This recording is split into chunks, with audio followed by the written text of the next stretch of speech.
Is Hu Tao still needed in 4.1? Let's find out. She's a powerful single target oriented unit while still not being locked to single target only thanks to her powerful AoE burst, which also has inbuilt healing to deal with her HP loss mechanics. She's also able to take advantage of small DPS windows with excellent front loading thanks to her rapid fire charged attacks. Her gameplay loop is rewarding, her team comps are flexible, and her constellations make her insanely powerful. But what about how frustrating her dash cancels can be? Or how she needs 9 to 12 seconds of field time a pop? How good really is her survivability, and is her stamina management unfeasible to deal with? Well, that's what we're here to discuss today. My name is Juice, and that was the Fresh Squeeze. Let's get into it.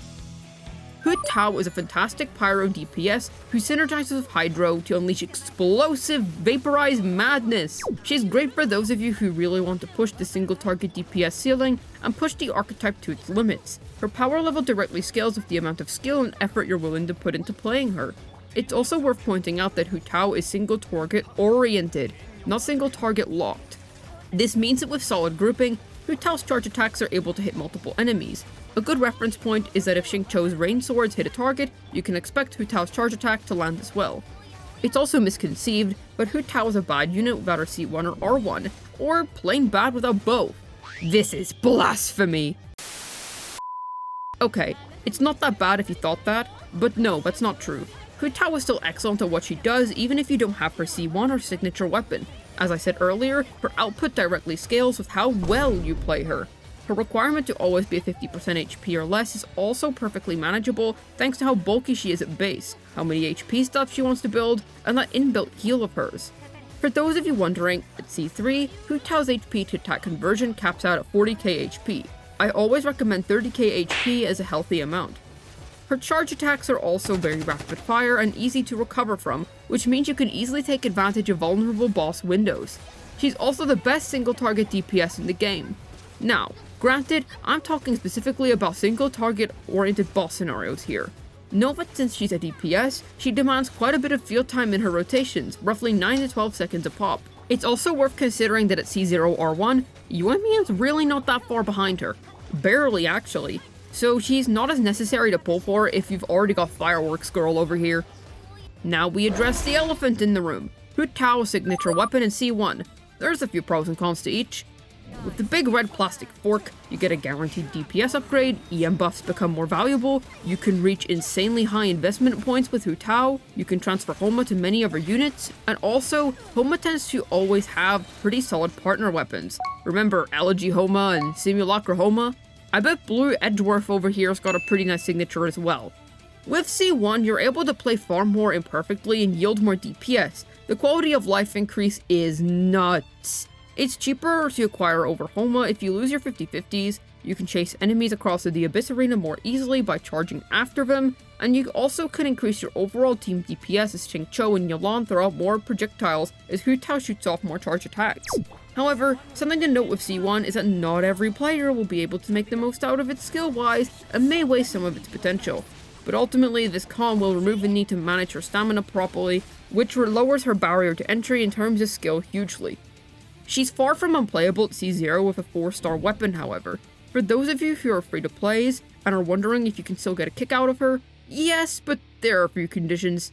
First off, you have to commit yourself to learning proper cancels with her. By doing this, you'll much more easily be able to cancel your enemy's subscriptions to life. This requires heavy stamina management and properly paying attention to your gameplay. I want to note that for mobile players or people who might have reaction time issues, this can be annoying. If you're part of the either two groups, I'd recommend Yuemiya instead, who is a much simpler playstyle in general and can still output great single target DPS. Secondly, you have to have Xingqiu free for one of your Abyss sides. She is glued to that kid. And thirdly, you want to invest in her quite a bit since she's a hyper carry. Be willing to put some hard-earned resources into her, she's not cheap. So if you ask me, no, her C1 and R1 are far from necessary, but both are massive upgrades to the unit. If you don't want her C1 or R1, definitely prepare to pour quite a bit of time into learning how to play her optimally. Plus, before we move on, if you're enjoying the content, why not consider liking and subscribing? Maybe even leaving a cool comment down below. If you do, then perhaps you'll be spared from death. Moving on. A big question regarding whether you should pull Tao or not is if she's still worth it against other options nowadays. Thing is, we've got so many solid picks for single target teams, but the value of pulling for AoE units has increased quite a bit. Not only this, but Hu Tao has quite a few units who match up to your performance nowadays. Back then, Hu Tao had almost no competition as the best pyro DPS, but that's a little different now. So, if you have Linny, you don't have to pull for Hu Tao as much. Within his best team, he's able to pretty closely match up with Hu Tao's performance. This is assuming that you have no issues with the expensiveness of Linny's teammates. If you really wanted to for whatever reason, you could feasibly run both of them on separate sides since they use different supports. Not that you'll ever need that much single target pyro though. But my main issue of Linny is that you can replace him with Spicy Ginger over here and get the best team in the game in general. So don't pull for Linny over Hu Tao, especially since Hu Tao is better 4-star options over Linny in my opinion. But if you already have him, then you should consider passing up on Hu Tao.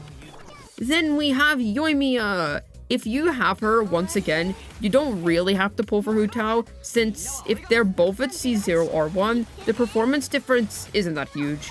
Now yes, if played well, Hu Tao is better than Yoimiya. But if you'd have difficulty playing Hu Tao and don't want to learn proper cancels, then she won't be an upgrade for you.